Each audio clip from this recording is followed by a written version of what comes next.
Well, this is unprecedented. I know that word sometimes gets used a little freely, but this is, there's never been a Category 4 hurricane in the Atlantic during June. So that's pretty amazing. The earliest it ever happened, even in July, was the 8th. So that got beat by more than a week, and it's so far east.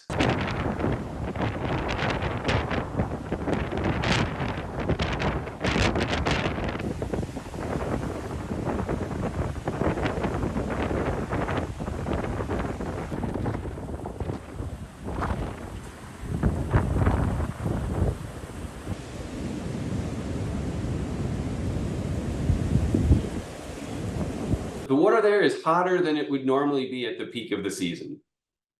So, that's pretty amazing. It's in terms of sea surface temperature, yeah, it's warmer than it ever gets during the peak of the season. In terms of ocean heat content, it looks like the peak of hurricane season is the second week of September. So, yeah, it's pretty astounding.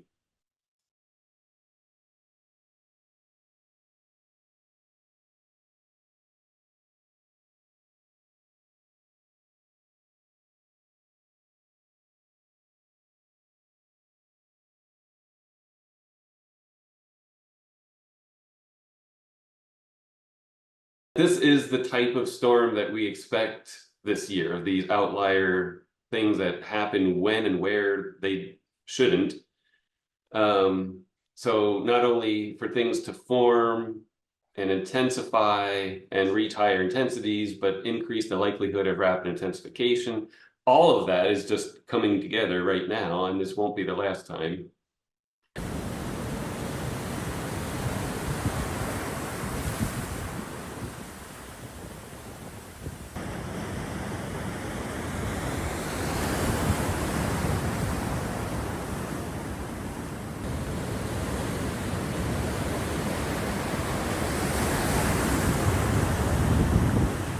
So warm water is what's fueling the thunderstorms, fueling the clouds that form the hurricane. So that if the warmer the surface of the water is, the greater when that air, so air rises to form clouds, the warmer that air is at the bottom. When air rises, it expands and cools, but the warmer it is at the bottom, the better chance it has it's going to rise higher in the atmosphere, give you deeper thunderstorms. Those thunderstorms are then supplying the energy to the storm.